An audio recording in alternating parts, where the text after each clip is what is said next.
मित्रों नमस्कार। ज्योतिष विद्या सागर में आपका स्वागत करते हैं। मित्रों, आज का विषय है रोग निर्णय। माता दुर्गा आप लोगों का कल्याण करें। देखिए, रोग के विषय में कुछ लोग पूछ रहे थे कि पंडित जी रोग के बारे में भी ज़रा कुछ बताएं। तो आज मैं रोग के बारे में आपको बताता हूँ। जैसे यदि सूर्य और चंद्रमा दोनों द्वादश भाव में हो या द्वितीय भाव में हो, मनुष्य का ये चेहरा होता है। जैसे मनुष्य की आकृति होती है मित्रों, उसी प्रकार से ये घर का प्रथम भाव मनुष्य का चेहरा होता है। अगर यही मान लीजिए चंद्रमा जिसके बैठे हों तो उस व्यक्ति का चेहरा बड़ा सुंदर होता है। और कोई मैलाफिक ग्राफी अगर कोई ग्रह बैठे हो, पापी ग्रह बैठे हो, तो वो थोड़ा सा चेहरे पर प्रभाव पड़ता है। चेहरे के दोनों तरफ आंखें होती हैं। ये दाहिनी आंख है और ये बाईं आंख होती है। उस आंख के बाद कान होते हैं। घर का कुंडली का तीसरा भाव कान है और 11वां भाव कान है। तीसरा भाव दाहिना कान है, 11वां भाव बायां कान है। तो मंत्रेश्वर जी बताते हैं अपनी फल दीपिका में कि अगर सूर्य और चंद्रमा या एक साथ बैठे हों या दोनों में बैठे हों और उनको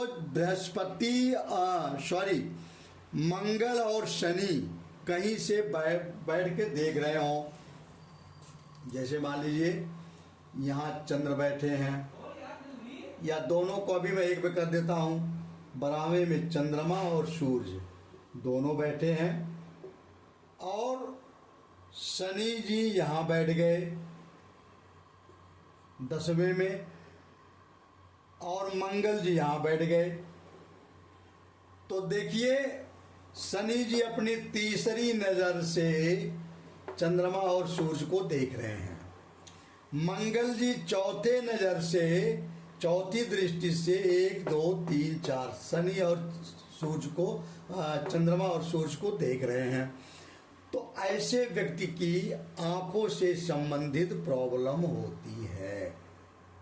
अच्छा, अब इनको मैं मिटा देता हूँ। अगर मान लीजिए इसी या सूर्य चंद्र की राशि में हो, सूर्य अगर यहाँ बैठा हो चंद्र की राशि में और चंद्रमा सूर्य की राशि में बैठे हों, तो शनि और मंगल की दृष्टि पड़ती है। दोनों की दृष्टि पड़े तो बहुत खराब होता है, एक की दृष्टि पड़े थोड़ा सा प्रभाव कम रहता है। यदि मान लीजिए तीसरे में या 11वें में बृहस्पति जी बैठे हैं, मान लीजिए 11वें में बृहस्पति जी बैठे हैं और शनि जी यहाँ बैठे हैं 9वें भाव में, मंगल मान लीजिए यहाँ बैठे हैं, या मंगल न भी बैठे हों या शनि या दोनों की दृष्टि पड़ती हो या एक की दृष्टि पड़ती हो तो भी प्रभाव पड़ता है।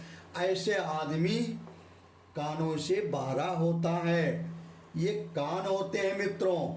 अच्छा, एक चीज मैं आपको और बता दूं कि यदि मान लीजिए बृहस्पति कहीं भी बैठे हो कुंडली में, शनि और मंगल से अगर वो दृष्टि होते हैं, युति होते हैं या संबंध बनाते हैं मित्रों, तो भी व्यक्ति कान संबंधी रोग पीड़ा होती है। जैसे मान लीजिए बृहस्पति मान लीजिए यहाँ बैठे हैं, तो केंद्र में है, उच्च के हो गए बृहस्पति।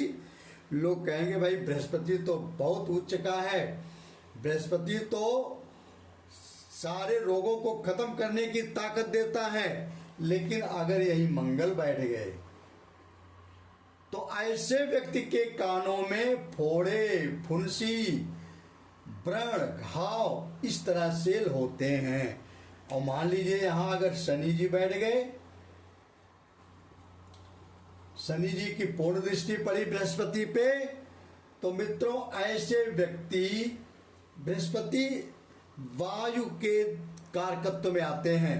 बृहस्पति जी उसके कान में जैसे हमेशा बयार सी रहेगी, हमेशा जैसे साय साय साय कान करते रहते हैं कुछ लोगों के, उस प्रकार से इस प्रकार से पीड़ा होगी। अच्छा, और मैं आपको कुछ बताता हूं। देखिए, अब सूर्य और मंगल ग्रह अग्नि तत्व के कारक होते हैं। चंद्रमा और शुक्र जल तत्व के कारक होते हैं, जल संबंधी इनको बीमारियां देते हैं। बुध और बृहस्पति पृथ्वी तत्व के होते हैं। बुध जो होता है वो पृथ्वी तत्व का स्वामी होता है। शनि वायु का होता है और बृहस्पति आकाश तत्व का होता है। अच्छा, बीमारी पैदा कहाँ से होती है मित्रों, वो मैं आपको बताता हूं कि बीमारी कहाँ से पैदा होती है। 6, 8 और 12 यहीं से बीमारी पैदा होती है। 6वें में मान लीजिए शुक्र बैठे हैं, 8वें में शनि जी बैठे हैं, 12वें में मंगल जी बैठे हैं। अच्छा, एक चीज आप और जानिए कि बीमारी को केवल शुभ पाप ग्रह नहीं देते, पाप ग्रह भी देते हैं, शुभ ग्रह से भी बीमारी होती है। अब अगर 12वें में मंगल जी बैठे हैं तो मंगल क्या कारकत्व क्या है, ब्लड संबंधी चोट लगना। 6ठे में शनि भी बैठे हैं, तो छठी और मंगल, 6ठे और 12वें में अगर दोनों पाप ग्रह बैठे हैं तो ऐसे व्यक्ति का चोट चपेट वायु संबंधी रोग होता है। 12वें में जो बैठे हैं वो भी बीमारी देंगे, और 12वें घर के साथ जो बैठे हैं, जैसे मान लीजिए 12वें ये बृहस्पति हैं, मान लीजिए बृहस्पति जी यहाँ बैठ गए और यही बुध भी बैठे हैं,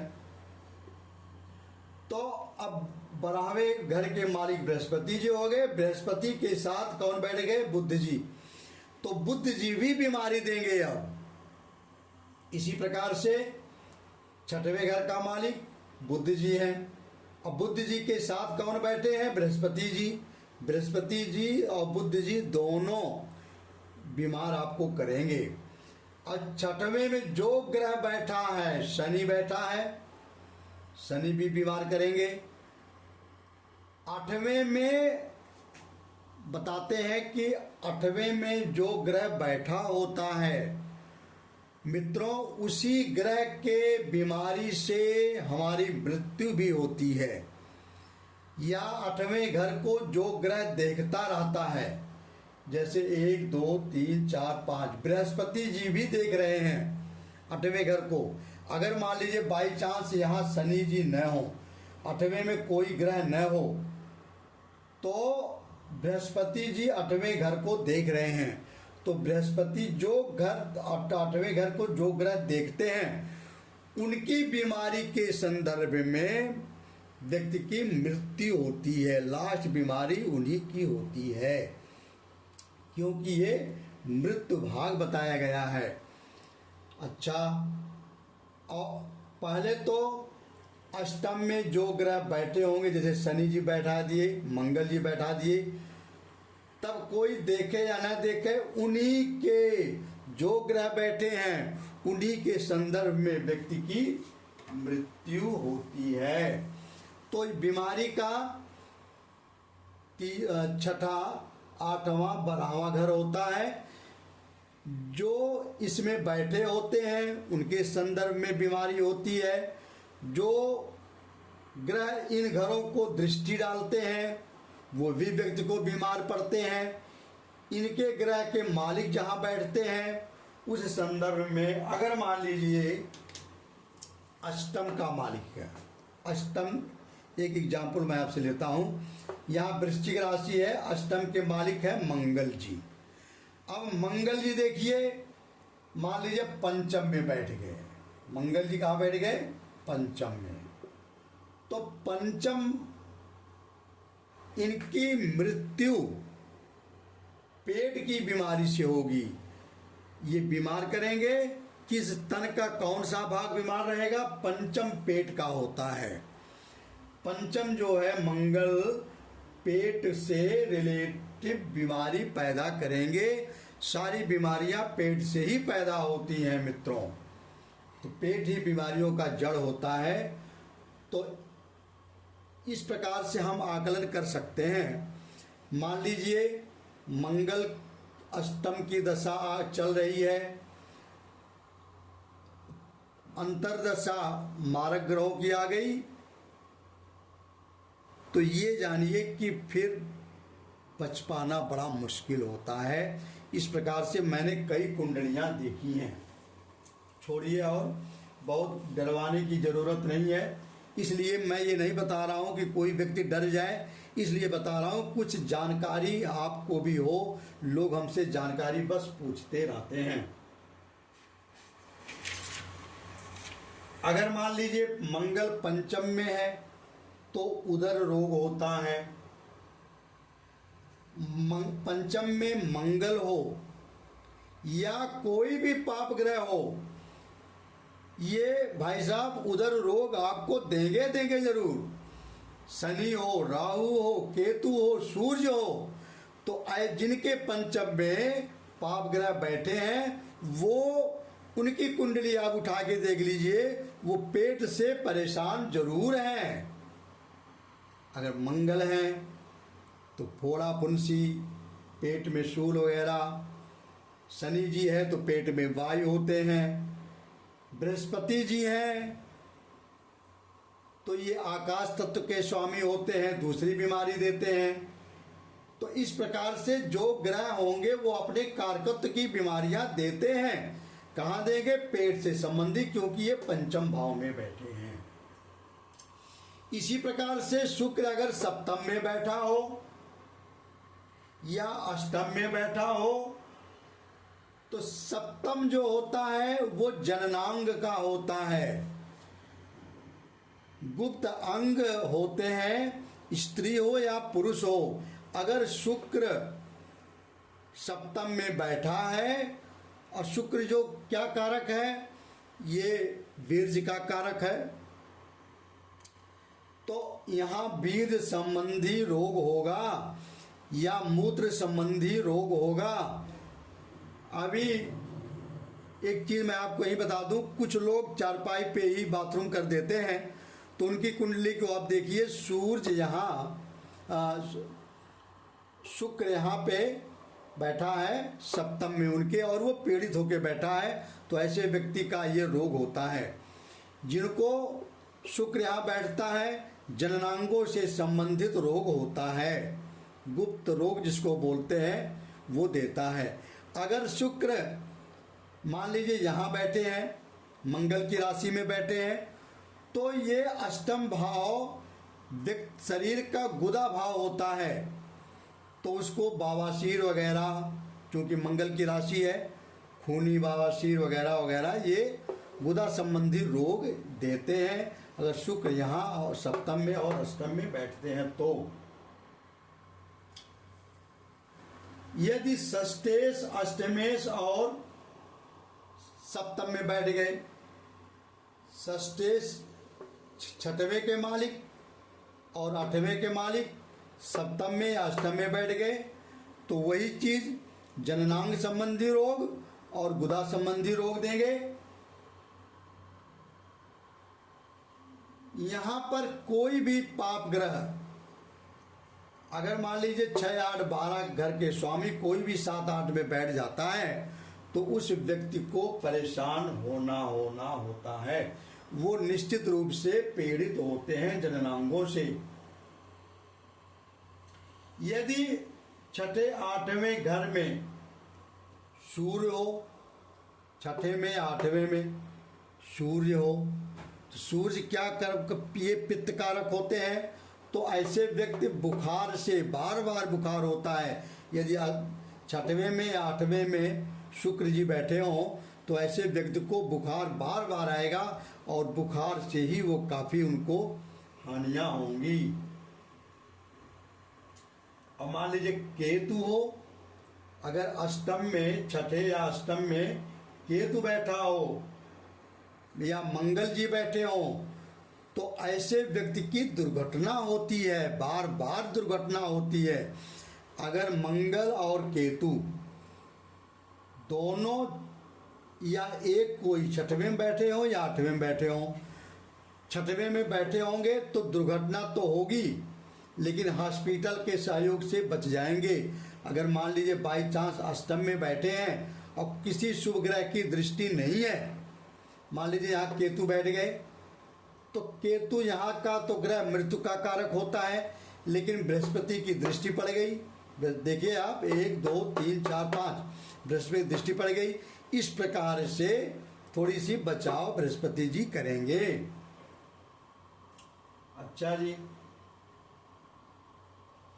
अगर छठवें और आठवें के मालिक बृहस्पति जी हैं, छठवें के मालिक घर के, आठवें के मालिक बृहस्पति जी हैं, या अगर बृहस्पति जी बैठ गए तो बृहस्पति जी से क्या क्या रोग होता है? टीबी होती है, क्षय रोग बृहस्पति जी से होते हैं। कुछ लोगों जैसे मिर्गी भी आती है, तो ये रोग जो है बृहस्पति जी से होते हैं। अगर मान लीजिए छठवें आठवें में शनि जी बैठ गए तो व्यक्ति वायु रोग से बहुत पीड़ित रहेगा, बात से, बयार से वगैरह वगैरह। यदि छठवें मंगल या राहु हैं और किसी पाप ग्रह की दृष्टि भी है, मंगल हो या राहु हो छठवें आठवें में बैठे हैं, और अगर किसी शनि की या राहु की किसी की पाप ग्रह की दृष्टि हो जाए तो आदमी को पीठी का एक रोग होता है जो सामान्य फोड़ा फुंसी होते हैं। कुछ लोगों को फोड़ा फुंसी बहुत होते रहते हैं।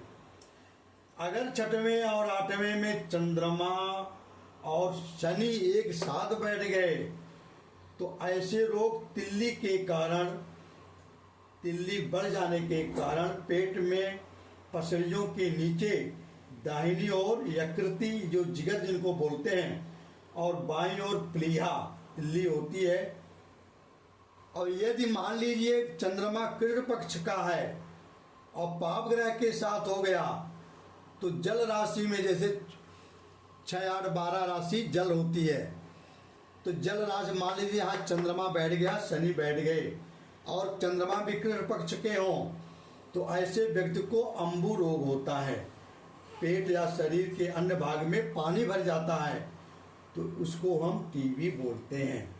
मित्रों, अब इतना ही रोग के बारे में मैं आपको और भी बताऊंगा। सर्वमंगल मांगले शिवे सर्वार्थ साधिके शरणे त्र्यंबके गौरी नारायणी नमस्तुते। माता जी सबका कल्याण करें। वीडियो को लाइक सब्सक्राइब जरूर करना मित्रों। धन्यवाद। आप लोगों का दिन शुभ हो।